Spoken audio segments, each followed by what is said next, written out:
أعوذ بالله من الشيطان الرجيم. بسم الله الرحمن الرحيم. وإذا قيل لهم آمنوا بما أنزل الله قالوا نؤمن بما أنزل علينا ويكفرون بما وراءه وهو الحق مصدقا لما معهم قل فلم تقتلون أنبياء الله من قبل إن كنتم مؤمنين وَلَقَدْ جَاءَكُم مُوسَى بِالْبَيِّنَاتِ ثُمَّ اتَّخَذْتُمُ الْعِجْلَ مِن بَعْدِهِ وَأَنْتُمْ ظَالِمُونَ.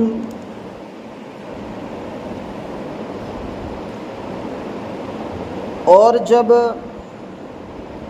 بنی اسرائیل سے کہا جاتا ہے کہ ایمان لاؤ اس کتاب پر جو اللہ نے اتاری ہے، یعنی قرآن کریم، تو وہ کہتے ہیں کہ ہم تو اس کتاب پر ایمان لائیں گے جو ہم پر اتاری گئی ہے، یعنی تورات، اور وہ اس کے علاوہ دوسری کتابوں کا انکار کرتے ہیں، حالانکہ یہ قرآن حق کتاب ہے۔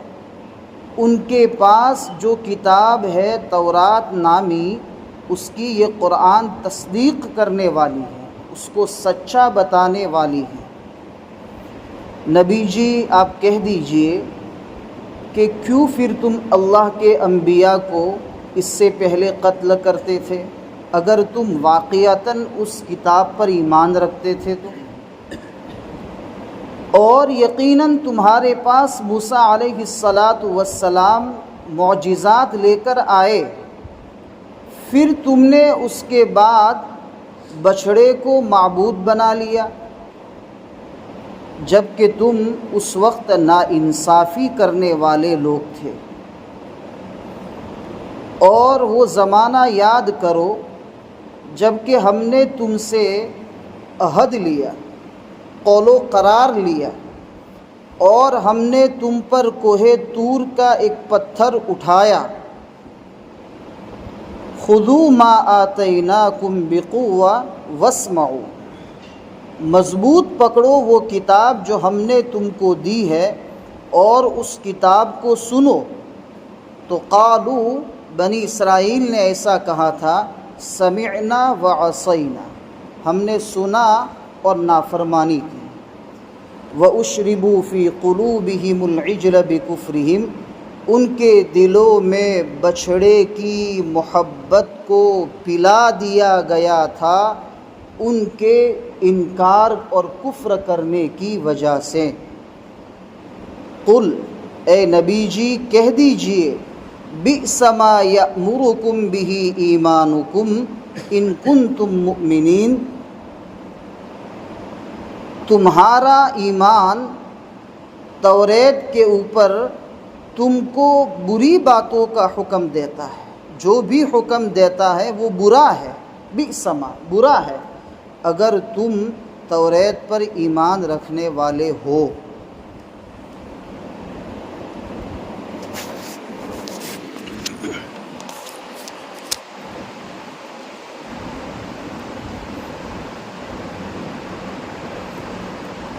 ان آیات میں اللہ رب العزت نے بنی اسرائیل کی وعدہ خلافی اور جو عہد کیا تھا اس کو توڑ دیا ہے، اس کا ذکر فرماتے ہیں۔ اللہ تعالیٰ نے نبی کریم صلی اللہ علیہ وسلم پر قرآن کریم کو اتارا، پھر اللہ تعالیٰ نے ان کو حکم دیا، بنی اسرائیل کو، یہود کو، کہ تم اس قرآن کریم پر ایمان لاؤ۔ تو انہوں نے کہا کہ نہیں، ہم قرآن کریم کا انکار کرتے ہیں، ہم تو جو ہمارے اوپر جو کتاب اتاری گئی ہے اس کے اوپر ہم ایمان رکھتے ہیں۔ اس سے پہلے ایک نکتہ اور ایک پوائنٹ سمجھو، یہود اور بنی اسرائیل حقیقت میں دیکھا جائے تو یہ دو الگ الگ ہیں، یہود الگ ہے اور بنی اسرائیل الگ ہے۔ کیسے؟ حضرت یعقوب علیہ السلام ان کے 12 لڑکے تھے۔ حضرت یعقوب علیہ السلام کا نام ہے اسرائیل۔ اسرا کے معنی عبد اور ایل کے معنی اللہ، اللہ کا بندہ، جیسے عبداللہ، اسی طریقے سے عبرانی زبان میں اسرائیل کہتے ہیں۔ یہ جبرائیل، اسرافیل، میکائیل، عزرائیل، شمویل، یہ جو بھی نام ہے سب عبرانی زبان کے نام ہیں۔ تو اصل نام ہے اسرائیل، اور ان کے 12 لڑکے ہیں۔ ان 12 لڑکوں میں ایک لڑکا ہے یہودا۔ تو یہودا کی جو اولاد ہے وہ یہودی ہے، تو یہودا کی طرف نسبت کر کے اس کو یہودی کہا جاتا ہے۔ اور یہ جو مابقیہ 11 لڑکے ہیں ان کی جو اولاد ہے وہ اسرائیل کی اولاد کہی جاتی ہے، اور اسرائیل کی اولاد کو اگر عربی میں کہے تو بنی اسرائیل۔ یہ الگ بات ہے کہ ابھی یہود ہو، بنی اسرائیل ہو، سب کو اسرائیل بھی کہا جاتا ہے اور عزرائیل بھی کہا جاتا ہے، لیکن صحیح لفظ جو ہے وہ اسرائیل ہے۔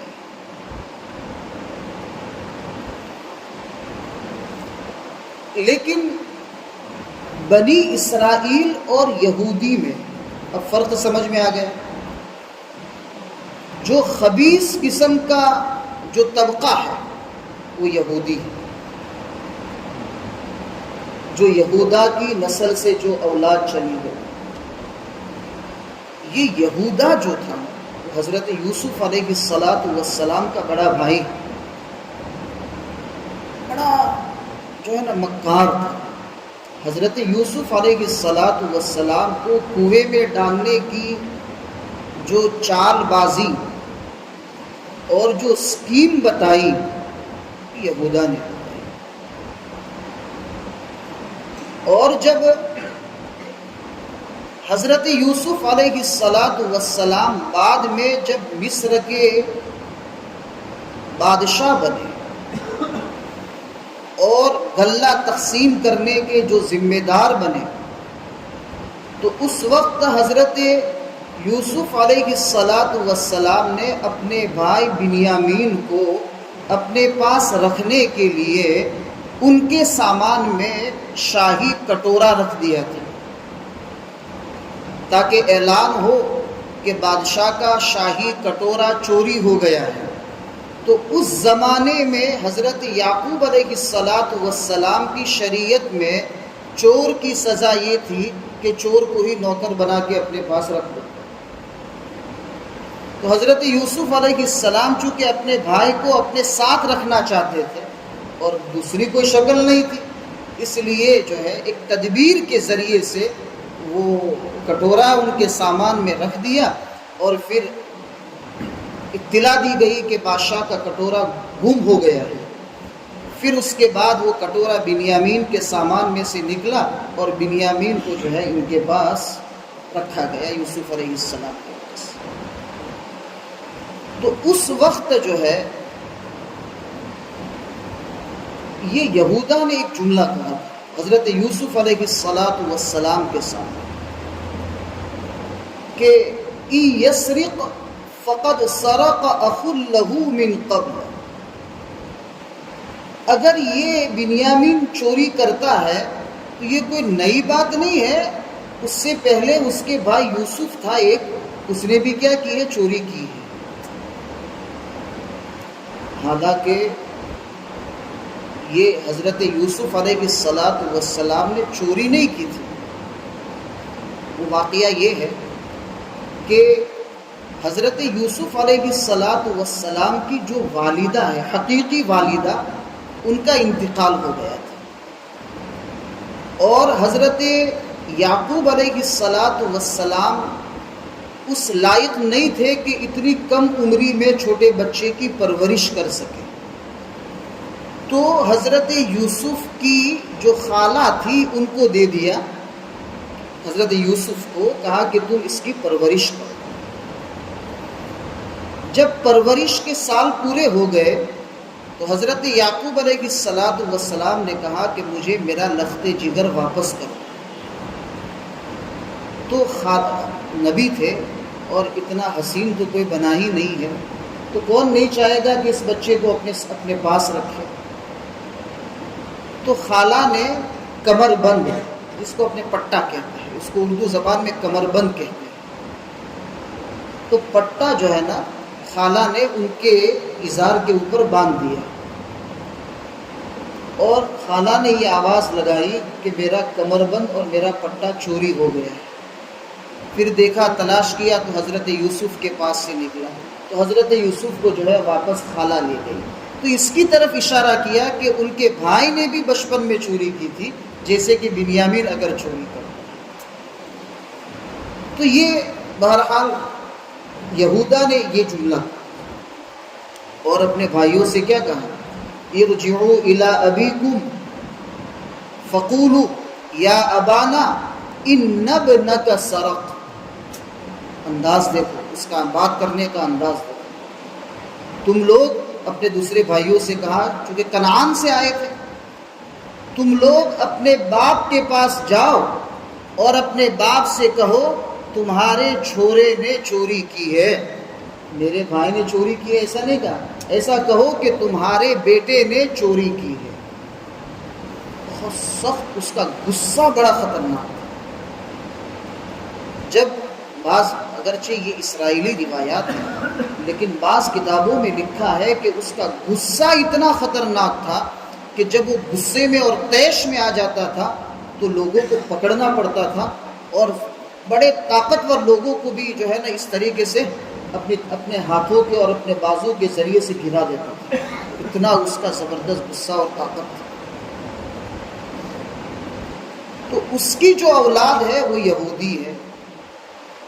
اب یہ اسرائیل اور فلسطین کا جو ہے ان کی جو آپس میں لڑائی جو چل رہی ہے، اس میں اگر اس قسم کے لوگ جمع ہو جائے تو ان سے ہم کیا امید رکھیں گے؟ رحم و کرم نہیں ہے، ان سخت دل ہے، دنیا سے محبت رکھنے والے ہیں، موت سے نفرت کرنے والے ہیں، اور صرف ان کا مقصد یہ ہے کہ کسی نہ کسی طریقے سے دنیا سے اسلام کو اور مسلمانوں کو ختم کر دیا جائے. لیکن انشاءاللہ ایسا نہیں ہوگا. وہ لاکھ کوشش کرتے رہیں لیکن دنیا سے اسلام اور مسلمان کبھی ختم نہیں. تھوڑی دیر کے لیے اگر سوچیں اور غور کریں کہ دنیا کی جو آبادی ہے وہ پوری دنیا کی آبادی 7 ارب کے قریب ہے. 7 ارب. اس میں سے 2.25 ارب ٹوٹے پھوٹے سچے پکے مسلمان ہیں. اس میں سب فرقے والے آ گئے. 2.25 ارب. بچے کتنے؟ 5.25 ارب. 5.25 ارب جو ہے، جو مسلمانوں کے علاوہ ہے، وہ محنت کرتے ہیں، من توڑ کوشش کرتے ہیں کہ ان 2.25 ارب جو مسلمان ہیں ان کو دنیا سے ختم کر دیا جائے. لیکن کسی زمانے میں 1 ارب تھے. ان کی طاقتیں، ان کی محنتیں اسلام اور مسلمانوں کو مٹانے کے لیے بڑھتی رہی. یعنی 1 ارب سے اور آگے بڑھے. 1.25 ارب ہوئی، پھر محنتیں ان کی بڑھی، یہ 1.5 ارب ہوئی۔ دنیا حیران ہے، آج دنیا پریشان ہے کہ اس قوم کو ہم مٹانے کی کوشش کرتے ہیں اور یہ قوم تو ابھرتی جا رہی ہے اور بڑھتی ہی جا رہی ہے۔ الاسلام یعلو ولا یعلی علیہ، اسلام ہمیشہ بلند و بالا رہے گا، اس کے اوپر کوئی بلند نہیں ہوگا۔ کسی شاعر نے کہا ہے کہ فطرت اسلام میں قدرت نے لچک دی ہے، فطرت اسلام میں قدرت نے لچک دی ہے، جتنا ہی دباؤں گے اتنا ہی یہ ابھرے گا۔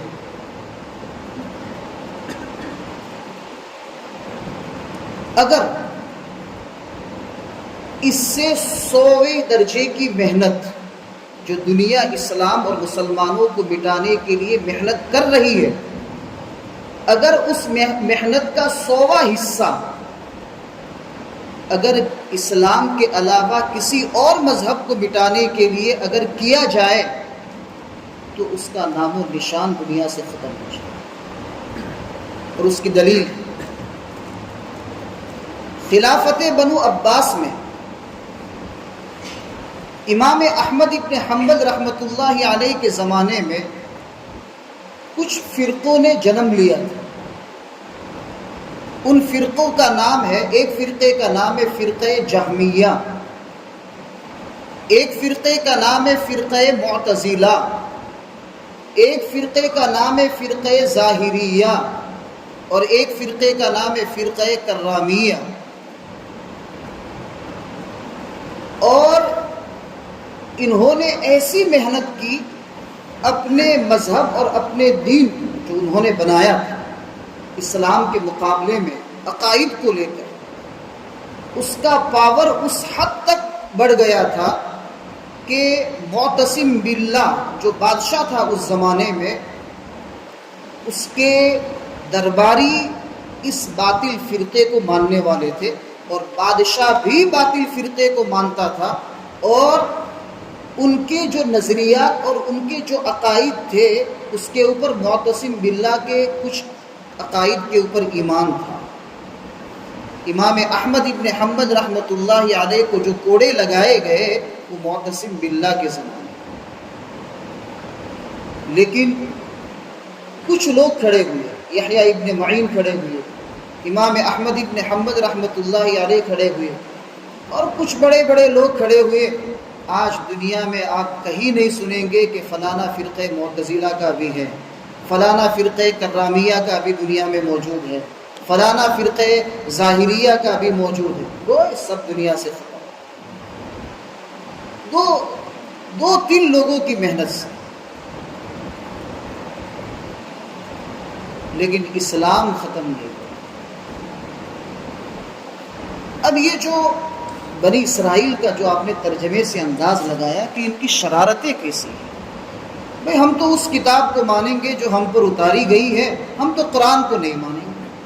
وَيَكْفُرُونَ بِمَا وَرَاءَهُ، توریت کے علاوہ جتنی بھی کتابیں ہیں اس کا وہ انکار کرتے ہیں، حالانکہ توریت کے علاوہ انجیل، توریت کے علاوہ قرآن کریم، ان دو آسمانی کتابوں میں کوئی ایسی بات نہیں ہے جو توریت کے خلاف ہو یا توریت کی تکذیب اور توریت کو جھٹلاتی ہو، بلکہ یہ ان کتابوں کی باتیں توریت کی صداقت اور سچائی کو بیان کرتی ہے، تو پھر ان کو مان لینا چاہیے۔ لیکن وہ یوں کہتے ہیں کہ ہم تو، ہمارے پاس جو کتاب ہے، ہمارے پاس جو شریعت ہے، ہمارے نبی حضرت موسیٰ علیہ السلام ہے، ہم انہی کو مانیں گے، ان کے علاوہ کسی کو نہیں مانیں گے۔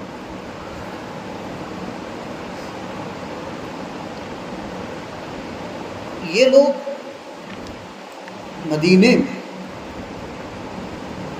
غزوہ خندق کے موقع پر، جبکہ کفار کی طرف سے 10,000 کا لشکر تھا،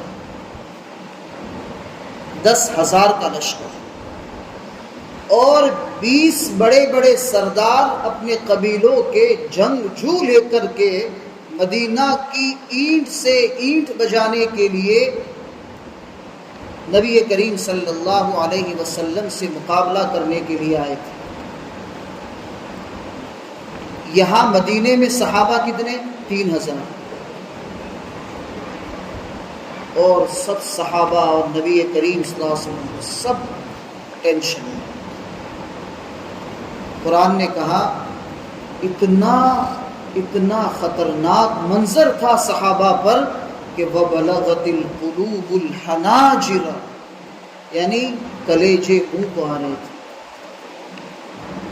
وَتَظُنُّونَ بِاللَّهِ الظُّنُونَ، اس وقت ان کے دماغ میں کچھ الگ قسم کے خیالات چلنے لگے کہ کیا ہم مسلمان اللہ پر بھروسہ کرنے والے اور اتنا سارا لشکر ہم پر چڑھائی کرنے کے لیے آ رہا ہے، ہم تو ختم ہو جائیں گے۔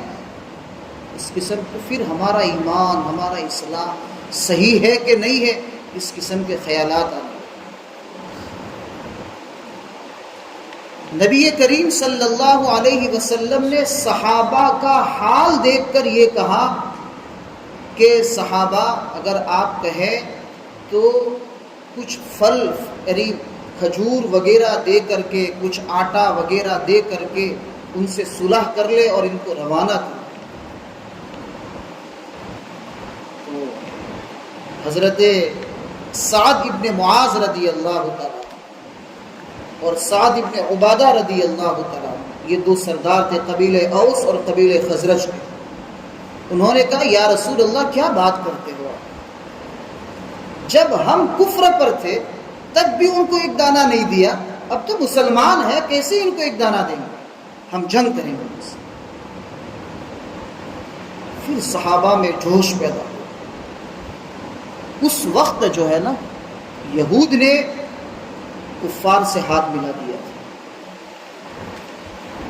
اب ایک طرف اتنا بڑا لشکر، مدینے کے ارد گرد خندق ہے اور باہر سے لڑنا ایک مستقل مسئلہ تھا، اور اندر ان لوگوں نے ان سے ہاتھ ملا دیا تھا، اور یہ لوگ یہود جو ہے نا ہر پل پل کی باتیں ان کو پہنچایا کرتے تھے، تو اندر پھوٹ پڑ گئی تھی۔ اور یہود جو ہے نا آپ صلی اللہ علیہ وسلم اور صحابہ کو تکلیف پہنچانے کے لیے اس وقت کوشش کر رہے تھے، جبکہ قرار ہوا تھا کہ ہم آپس میں جھگڑیں گے نہیں، اور آپ کا دشمن اس کا ہم ساتھ نہیں دیں گے اور ہمارے دشمن کو آپ لوگ ساتھ نہیں دیں گے۔ چونکہ آپ صلی اللہ علیہ وسلم جانتے تھے کہ یہ یہودی اور یہ بنی اسرائیل جو ہے نا یہ بڑی غدار اور بڑی مکار قوم ہے۔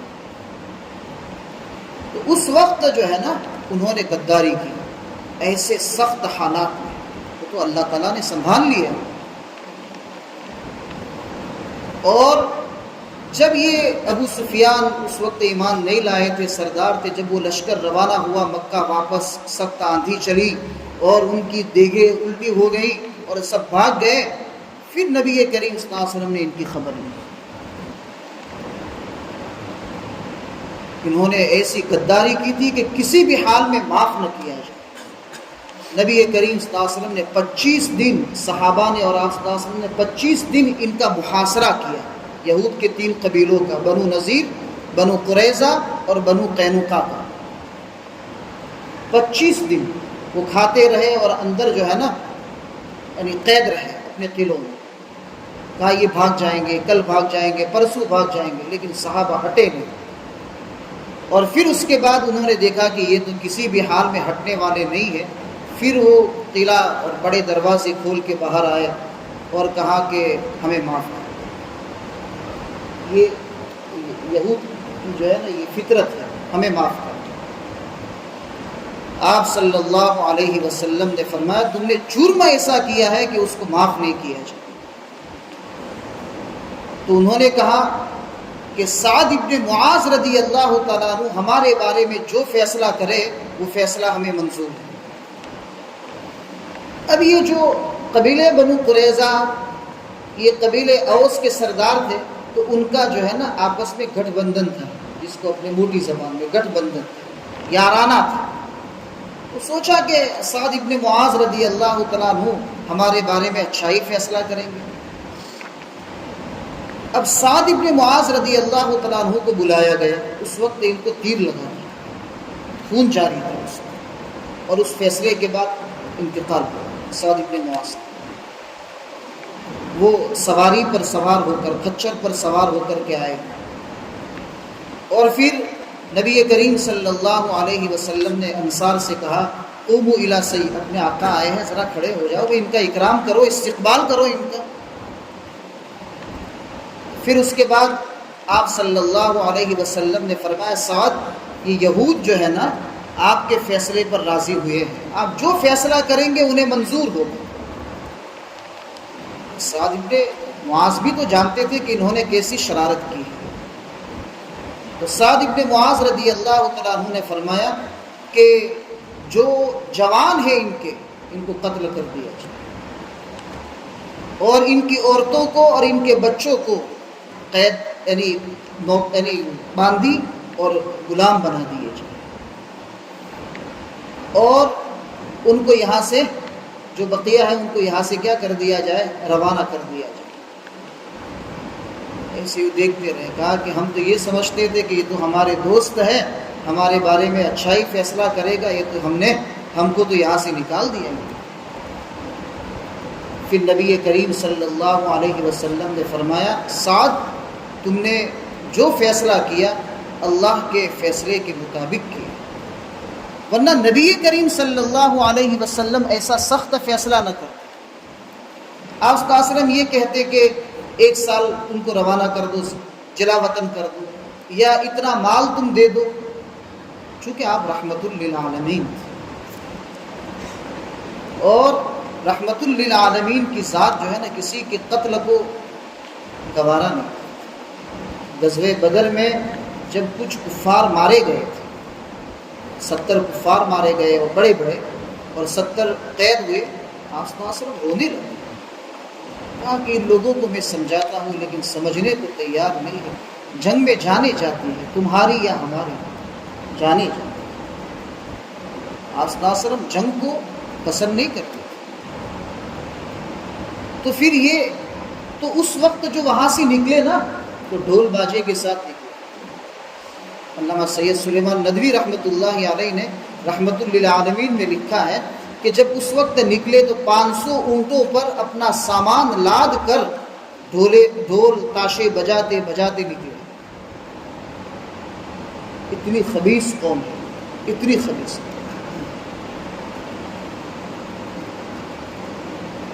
اب اس وقت نبی کریم صلی اللہ علیہ وسلم نے ایسا فرمایا تھا کہ ایک زمانہ آئے گا، حضرت عیسیٰ علیہ السلام دنیا میں آئیں گے، نازل ہوں گے، حضرت مہدی کا ظہور ہوگا، دجال آئے گا، اور مقام لد پر دمشق کی جامع مسجد میں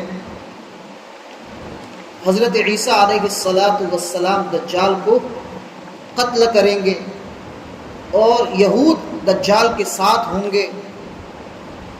اس وقت دنیا سوچ رہی تھی کہ یا اللہ یہ نبی جی جو کہتے ہیں سچ کہتے ہیں، لیکن یہ سیریا کہاں ہے، یہ مدینہ کہاں ہے، یہ مدینے سے 50-60 کلومیٹر کے فاصلے پر خیبر، وہاں سب لوگ آباد ہیں، اور پھر اس کے بعد وہ کبھی برطانیہ یعنی انگلینڈ چلے گئے، کبھی امریکہ چلے گئے، کبھی جو ہے جرمنی چلے گئے، کبھی فرانس چلے گئے، اور نبی صاحب تو ایسا کہتے ہیں کہ یہ دجال یہاں مارا جائے گا، ان کے دجال کے ساتھ جو ہے یہود ہوں گے، اس کا ساتھ دینے والے، اس کے پیچھے پیچھے لٹو ہو کر کے گھومنے والے۔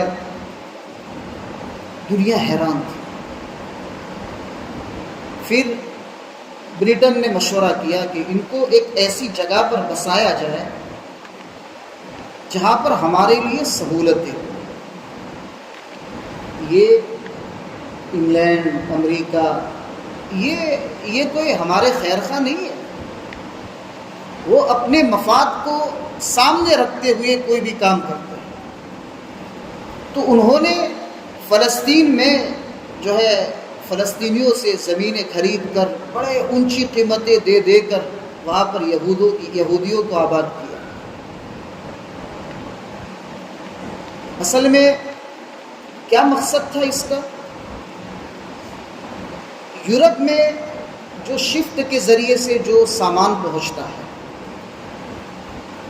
وہ بحر روم سے نہر سویز کے درمیان سے وہ مال پہنچتا ہے یورپ میں، سیدھا یورپ، یعنی یہ فلسطین ہے، اسرائیل ہے، اور اس کے پاس میں سے ایک نہر نکلتی ہے، اس کو نہر سویز کہتے ہیں، اور یہ بحر روم سے یہ پورا سمندر اس کے ساتھ جڑ جاتا ہے، اور پھر یہ پورا جو ہے نا اس طرف کے سمندر سے جو ہے بحر اٹلانٹک وغیرہ سے کیا ہے مل جاتا ہے۔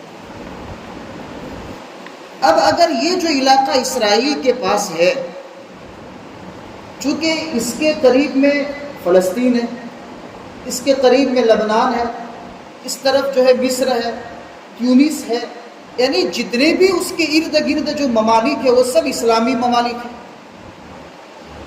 اب اگر یہ نہر سویز سے اگر مسلمان جانے نہ دے تو ان کو یہ پورا بحر روم سے پورا اس طرف کا علاقہ گھوم کے 4000 کلومیٹر سمندر کے راستے سے ان کو جو ہے مال وہاں پہنچے گا۔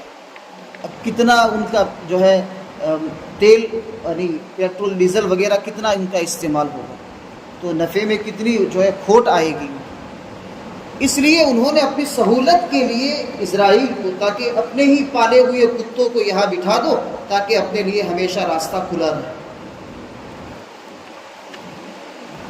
لیکن میں کہتا ہوں کہ تم لاکھ کوشش کرو، تم اپنے سمندروں کو نہر سویز سے نکال کر بحر روم کے راستے سے بحر اٹلانٹک تک پہنچاؤ، یورپ لے جاؤ، امریکہ لے جاؤ، یہ تم نے سب کچھ اس لیے کیا ہے کہ نبی کریم صلی اللہ علیہ وسلم کی پیشین گوئی صادق ہے۔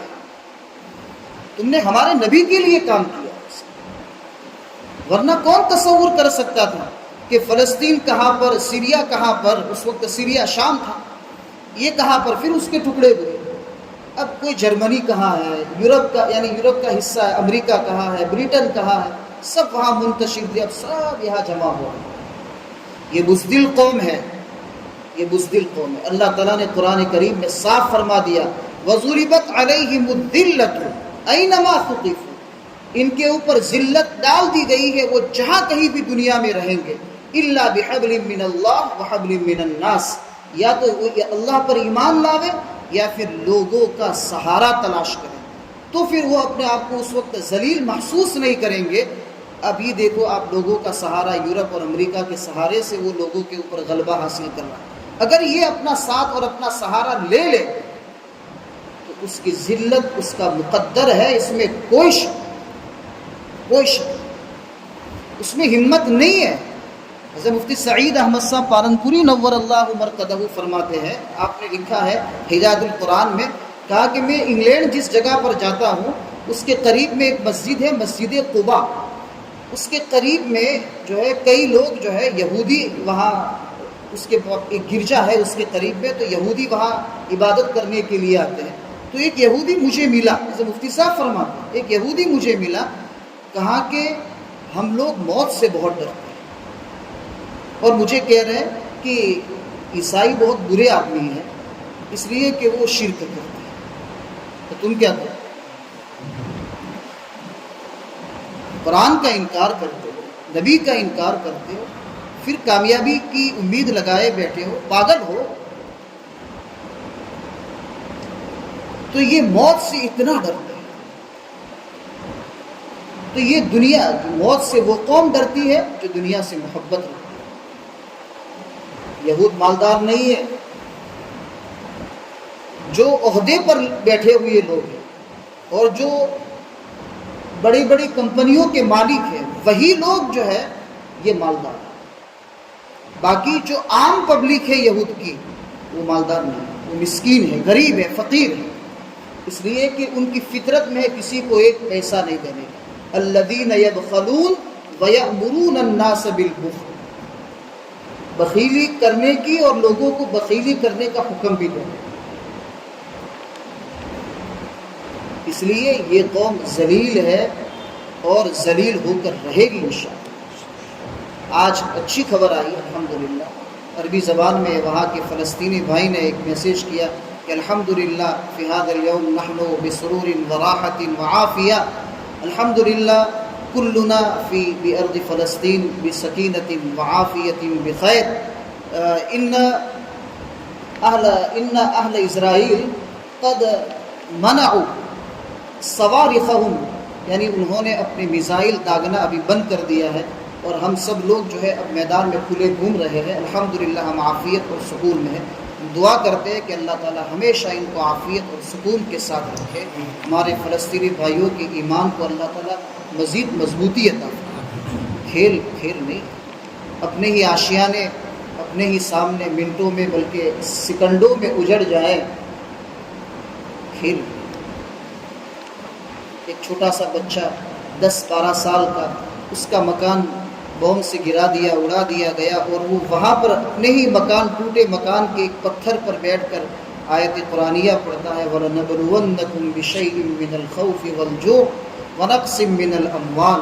اس کا خلاصہ یہ ہے کہ اللہ آزماتے ہیں، کبھی کوئی چیز کو کم کر کے، پھلوں کو تجارت میں کمی ڈال کر کے، اور اگر اس کے اوپر آپ صبر کریں گے تو اللہ فرماتے صبر کرنے والوں کو بشارت ہو، جب مصیبت پہنچتی ہے تو ایسا کہتے ہیں انا للہ و انا الیہ راجعون۔ اب 10-12 سال کا بچہ، اس کے ایمان کو آپ داد دیجیے، اس کے جرأت ایمانی کو اور اس کے غیرت ایمانی کو آپ سلام کہیے۔